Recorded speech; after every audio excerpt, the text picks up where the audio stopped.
प्रधानमंत्री जी ने 2022 जनवरी के बाद मणिपुर में अपने कदम नहीं रखे कि पापा दूसरे देश की वॉर रुकवा सकते हैं, बट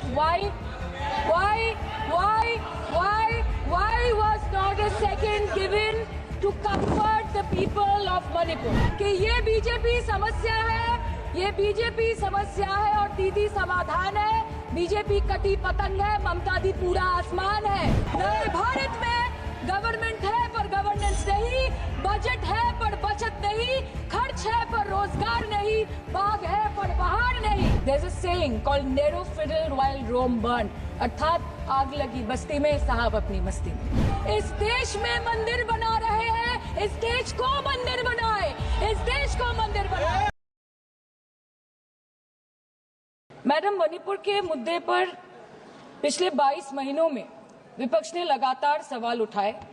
कभी चर्चा ना होने पर हमने वॉकआउट किया, तो कभी मकर द्वार पे धरना दिया। लेकिन हमें सबसे ज्यादा उम्मीद जिनसे थी, हमारे आदरणीय प्रधानमंत्री जी, ना उनके मन में मणिपुर के लिए कोई जज्बा दिखा और ना ही उनके बातों में मणिपुर का कोई जिक्र उठा। 600 दिनों से ऊपर चल रही एथनिक वायलेंस मैडम, 240 से ऊपर मणिपुर के भाई और बहनों की मौत, 1500 से ज्यादा जख्मी लोग, more than 5,600 arms, 6.5 lakhs rounds of ammunition looted from police armories, करीबन 68,000 इंटरनल डिस्प्लेसमेंट, 13,000 से ज्यादा स्ट्रक्चरल डैमेज, कई लापता लोगों की डायरी, लगातार दहशत की खबरें। फिर भी सरकार ने अपनी चुप्पी मणिपुर पर नहीं तोड़ी। Madam, in the past 22 months, every individual has taken to the streets of Manipur protesting and demanding peace. The apex student body of the Northeast staged a protest against the Prime Minister and the Home Minister for their failure to handle the crisis. The Indigenous Tribal Leaders Forum, the Kuki Front, organized a mass rally alleging that the central agencies were cherry-picking in order to appease the majority community at the expense of the minorities. Madam, कल तक Meitei community के महिलाओं ने protest stage किया और home minister को अर्ज किया कि आप जाएं और मणिपुर में शांति लाएं। अध्यक्ष महोदय, कम्युनिटी चाहे कोई भी हो, मणिपुर के लोग हमारे अपने लोग हैं और हम आपसे बस यही कहना चाहते हैं कि whether you like this fact और नॉट, मणिपुर इस देश का ही हिस्सा है। मैम, 550 से ज्यादा civil society organisations, retired bureaucrats, police officers, activists, lawyers, filmmakers, journalists, academics, writers, they had to unitedly issue a public statement urging the Honorable Prime Minister to speak out about the ongoing ethnic violence in Manipur, but there was pin-drop silence from the Prime Minister's end. और जब वो पहली बार बोले तो उन्होंने मणिपुर के अब के हालात के लिए कांग्रेस की तब की सरकार को कोसा, जबकि मणिपुर में डबल इंजन उन्हीं की चल रही थी। Sir, only a few empty words were spoken by the Prime Minister and not even a single substantial step was taken by the central government to handle the Manipur crisis. It was the widespread reporting of the shameful incident of public humiliation of 2 tribal women which led to the judicial intervention of the Supreme Court demanding accountability from the state government. And unfortunately, the United Nations too raised alarms about the blatant abuse of human rights in Manipur, citing reports of extrajudicial killing and sexual violence. What is the point? What is the point? What is the point of discussing Manipur, madam? What is the point of discussing the budget of Manipur? Manipur has experienced higher inflation rates every month since violence broke out in the state. 70% of Manipur lives in the villages with a monthly inflation rate of 10 to 12%, the highest inflation among all states in the country. Youth employment in Manipur is at 23%. मंत्री जी, मणिपुर पर इसी सदन में बार बार बातें रखी गई, नहीं रखी गई, रखी स्पीच रखी गई, गलत बात है। और गृह मंत्री जी भी, प्रधानमंत्री जी भी अपने भाषण के क्रम में वहां की स्थिति को बड़ी स्पष्टता के साथ रखे हैं। इस तरह के बयान करके, गुमराह करके, अराजक स्थिति पैदा करने के लिए जो मणिपुर शांति की ओर बिल्कुल बढ़ चुका है, उसके लिए सदन में इस तरह से क्यों बोला जा रहा है Modi? Budget for healthcare slashed by 23% and 11.5%, and budget for education slashed by 17% and 5.6% in the past 2 years. Budget for nutrition has been cut by 25%. Social security spending for tribal communities have seen a massive cut of 47%. And price rise is bleeding every family dry, no matter what their ethnicity be. What has the Manipur budget demands of grant proposed for reducing inflation and ease supply chain for the network of the state? Approx 6,164 children between 6 months to 6 years, 2,638 adolescent girls, 232 pregnant women, 753 lactating mothers are currently living across 325 camps in Manipur. By April 2024, 554 babies were born in relief camps since the violence erupted, including 2 maternal deaths as per official data. Madam, media reports के अनुसार चुराचंदपुर के एक relief camp में 80 से ऊपर लोगों की मौत हो चुकी है, कभी ट्रॉमा तो कभी मैलन्यूट्रिशन तो कभी बीमारी से। एक 36 साल के नौजवान ने एक रिलीफ कैंप में अपनी खुद की जान ले ली। 665 days of continuous conflict assaulted the well-being of 30 lakh people of Manipur. Youth has no future. Women and children are cramped in the relief camps. Elderly says that they have no hope for the future.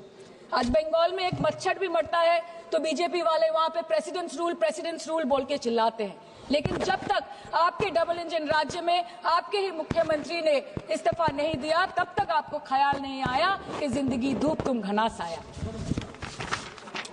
Madam, my humble question is, if president's rule was the solution, why was it not imposed months ago, when people were continuously dying and houses were set ablaze? After allowing Manipur to burn for months, today you are here with a bouquet of rosy promises. Please remember, Madam, please remember, Madam, please remember कि फिर नहीं rule जो है 66, 67 and 68 president rule जिसकी ये बात कर रही हैं, वो आइडेंटिकल बिल है जो कि इस हाउस के पास है। प्रेसिडेंट रूल पर डिस्कशन होने वाला है, इसीलिए इनको फाइनेंस बिल पर केवल फाइनेंस की बात करनी है। नो प्रेसिडेंट रूल पर बात होनी है। वो बिल यहाँ है, वो बिल यहाँ है। Madam, after allowing Manipur to burn for months, today you are here offering bouquet of rosy promises. Please remember, फिर नहीं बसते वो दिल जो एक बार उजड़ जाते हैं गालिब, कब्र कितनी भी सजाओ कोई जिंदा नहीं होता। Please remember this. Madam, this was imposed not to restore peace, but to salvage the BJP's political reputation after months of inaction. This is the truth. This is the truth. प्रधानमंत्री जी ने 2022 जनवरी के बाद मणिपुर में अपने कदम नहीं रखे, लेकिन इस बीच 40 बार इंटरनेशनल और 244 बार डोमेस्टिक ट्रिप्स लगाए। Amit Shah ji, honourable home minister, सिर्फ 2 बार गए। माननीय प्रतिरक्षा मंत्री 1 बार गए। माननीय वित्त मंत्री और पार्टी प्रेसिडेंट तो गए ही नहीं। There's a saying called narrow fiddle while Rome burned, अर्थात आग लगी बस्ती में, साहब अपनी मस्ती में। मैडम, सिर्फ एक ही बात बोलनी है कि पापा दूसरे देश की वॉर रुकवा सकते हैं, but why was not a second given to comfort the people of Manipur? As per Madam, या सदन please don't take it personally, sir. पर खड़ा होकर बोलने का नहीं है, और उनको पता नहीं है कि जब गृह मंत्री जी वहां गए, वैसे क्षेत्रों में गए, प्रधानमंत्री जी के निर्देश का पालन करने के लिए गए, और ऐसे क्षेत्रों में जहां इन लोग कभी जाने का हिम्मत नहीं किया। और वही धरती गवाह है, जब वहां इन लोगों के राज्य में जब वहां हिंसा भड़की थी, 10,000 से ज्यादा लोग मारे गए थे। क्या यहाँ सदन को क्यों गुमराह किया जा रहा है? और budget The Home Affairs was said that the ministry will talk to both the groups so as to bridge the ethnic divide at the earliest, पर उस bridge का tender अभी तक पास नहीं हुआ. The bridge has not yet been constructed. Mr. Shah visited Manipur on 29th May 2023 and constituted a peace committee under the chairpersonship of Governor of Manipur, but there has been no development since. बाद में देखा गया that the governor को जबरदस्ती वहां से हटा दिया गया because she echoed the voice of the people of Manipur saying that Manipur के लोग दुखी है, मणिपुर के लोग अपसेट है। उन्होंने सिर्फ मांगा था कि प्रधानमंत्री एक बार आए और उनसे मिले। इसमें इतनी गलत बात कुछ नहीं है madam. Is this the reason why the government always shies away from discussion and debate?